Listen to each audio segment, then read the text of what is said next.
Mais Toulouse s'impose et tout va bien du côté de Toulouse. On va accueillir le président Damien Comolli qui est en direct avec nous, qui nous fait ce plaisir. Bonjour président, merci beaucoup. Bonjour.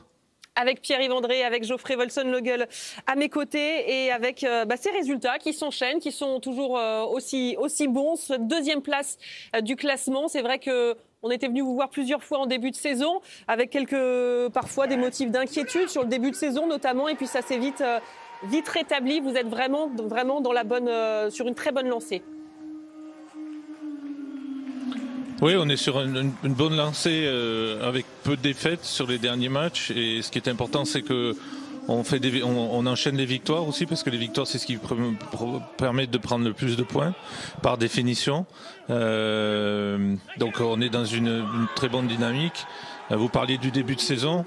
C'est vrai qu'on a eu un début de saison très compliqué et le coach Patrice Garand et son staff ont fait un boulot fantastique et énorme pour arriver à remettre l'équipe dans le droit chemin, pour arriver à créer un état d'esprit dans le groupe qui fait qu'au jour d'aujourd'hui, on récupère les dividendes de tout ce travail de fond, parce que c'était vraiment un travail de fond qui a été fait depuis le début de saison. Très concrètement, comment avez-vous fait pour attirer ces joueurs à Toulouse et surtout pour les cibler de base ?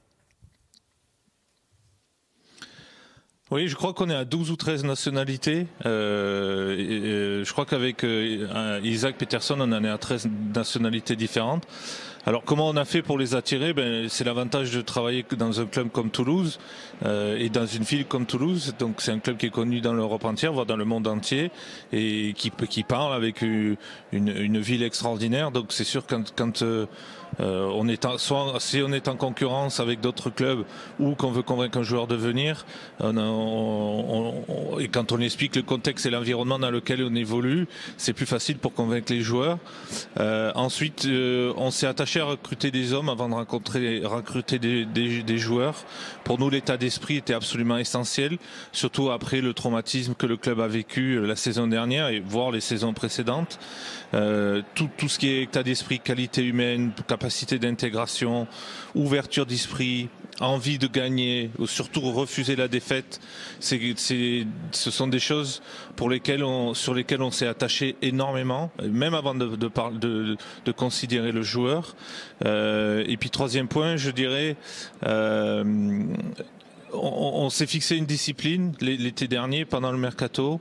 On a été très discipliné dans notre approche, on a été très discipliné pour le genre de joueur qu'on voulait prendre.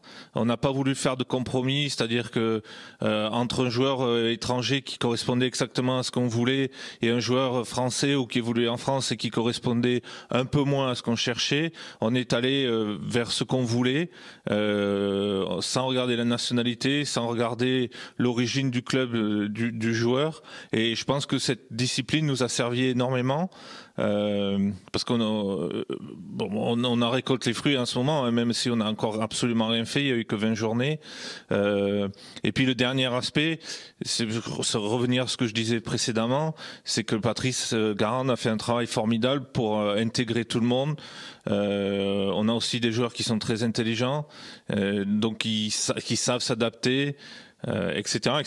Voilà, il y a une part de chance, il y a une part de travail, et on fait tout pour que ça dure.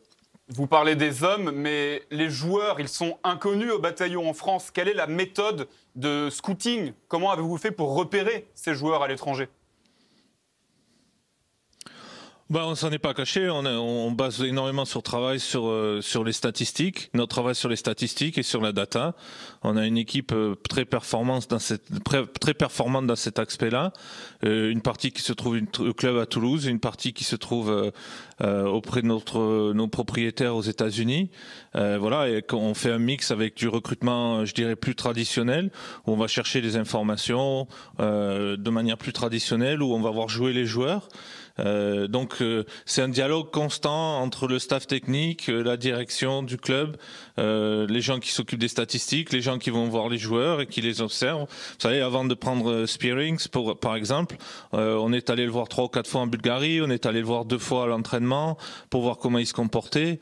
Voilà, donc on a fait un travail de fond en mixant différentes approches, mais bon, c'est sûr que le fait qu'on base beaucoup de choses sur les statistiques nous ont permis, l'exemple type, c'est Machado, notre arrière-gauche, qui avait plus joué un match depuis 1 an.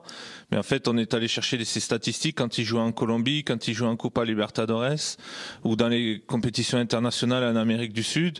Et en fait, on s'est dit qu'un joueur comme lui ne pouvait pas perdre ses qualités en si peu de temps. Mais encore une fois, on a pris beaucoup de temps pour comprendre quelle était sa mentalité, comment il s'entraînait. Il avait passé toute la saison à la Ganton à s'entraîner avec l'équipe de moins de 23, sachant qu'il est international colombien. Et pour moi, c'était extrêmement important de savoir comment il s'était comporté justement dans l'adversité. Et quand on vous dit, il était tous les matins à l'entraînement à l'heure, il était enthousiaste, il a encadré les jeunes joueurs, c'est quelqu'un qui a une mentalité irréprochable, ça nous a aidé dans notre processus de décision pour le faire venir. Damien Comolli, vous n'avez jamais pensé en début de saison à faire un recrutement plus traditionnel avec des joueurs confirmés de Ligue 2 et peut-être des joueurs qui avaient besoin de se relancer en Ligue 1 ? Non. Et j'en reviens à ce que je disais sur notre discipline. On s'est fixé une ligne de conduite avec des critères très précis de performance que l'on recherchait chez les joueurs que l'on voulait faire venir. Et on a voulu sortir j'ai absolument voulu sortir des aspects traditionnels pour monter. Il faut des joueurs de L2 qui connaissent la L2. Il vous faut un taulier de 35 ans dans l'équipe. J'en ai entendu.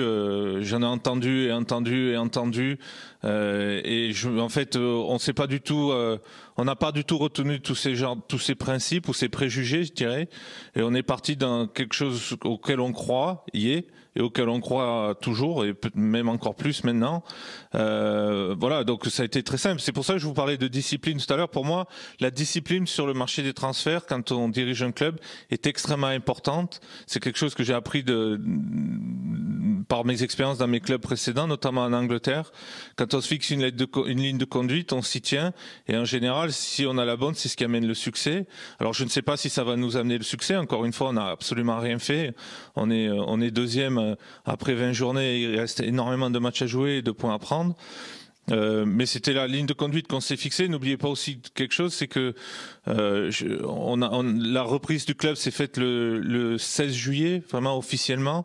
Je suis devenu président du club à ce moment-là, et que quand vous reprenez un club aussi tard dans un mercato, il y avait des chances quand même que les joueurs français qui nous intéressaient, ou les joueurs qui étaient présents sur le marché français, bien sûr qu'il y en avait, mais ils avaient tous bougé en fait. Et ceux qui n'avaient pas bougé, ce sont des joueurs qui étaient dans des clubs avec lesquels on allait être en compétition pour la montée. Donc on savait que il y a aucun club avec lesquels on était en compétition pour monter qui allait nous céder ses meilleurs joueurs, sauf à des prix qui étaient absolument pas envisageables pour nous.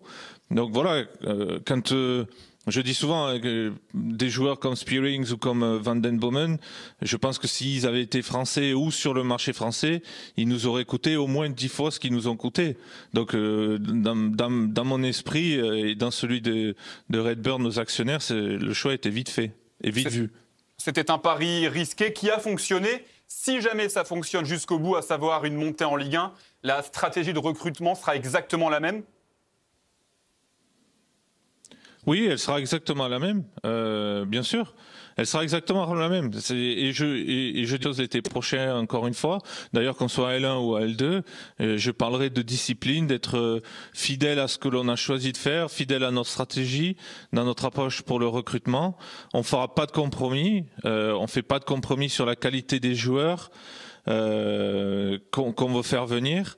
Alors idéalement, pour favoriser le travail de l'entraîneur, et puis Pierre en a parlé tout à l'heure par rapport à comment les joueurs s'intègrent, etc. On préférait avoir que des joueurs qui parlent français, mais réalistiquement, c'était pas possible. Et donc on a fait un autre choix. Par contre, quand vous prenez des joueurs qui sont intelligents, qui sont bien formés, Spearings, le jour où on l'a fait signer, descendu de l'avion, la première chose qu'il a fait, c'est un cours de français. Et il nous a pas dit, je suis fatigué, je veux pas faire de cours de français. Il a fait 1h30 de cours de français avec les autres. Ce qui démontre, je dirais, une intelligence situationnelle et une intelligence émotionnelle de sa part qui est pas commune. Donc bien sûr qu'on va continuer. Oui, ça en dit beaucoup et ça fonctionne très bien du côté de Toulouse. Président, avant de vous libérer, l'objectif là pour ce mercato hivernal, c'est de ne pas perdre de joueurs. Ou est-ce que vous êtes sur des pistes également pour continuer de renforcer cet effectif? Ben les deux, en fait, je rajouterai un troisième volet qui est le fait de trouver des solutions et des portes de sortie pour des joueurs qui jouent pas du tout, j'allais dire moins, mais plutôt qui jouent pas du tout, comme Rogel, Moubélé ou Koulouris, parce qu'ils ont besoin de jouer pour relancer leur carrière. Donc ça c'est le troisième volet. Après s'il y a des opportunités qui s'offrent à nous, on les saisira comme on a fait précédemment jusqu'à maintenant en prenant un défenseur central et un gardien de but, parce que c'est des secteurs dont on avait besoin de renforcer.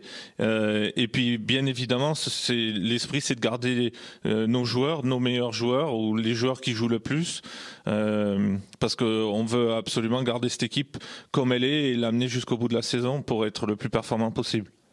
Parfait, merci beaucoup. Des bons résultats également. On voulait vous montrer cette image parce que, évidemment, cela participe aussi de la bonne ambiance autour du club. C'est que les résultats vont bien, l'état d'esprit est là et ça fait aussi venir les supporters, bien sûr, même s'ils ne peuvent pas se rapprocher et être dans les enceintes du stade. On voit ces images des supporters juste devant le stadium, là, sur ce pont qui surplombe le stade pour accueillir les joueurs. Voilà, merci beaucoup, Président, d'avoir été avec nous aujourd'hui. On vous souhaite une bonne semaine. Elle est chargée, il y a de la Coupe de France. Et puis le prochain match de Ligue 2, ce sera face à Sochaux, mais ce sera lundi prochain. Bonne semaine à vous. Merci beaucoup de nous avoir accueillis en tout cas aujourd'hui.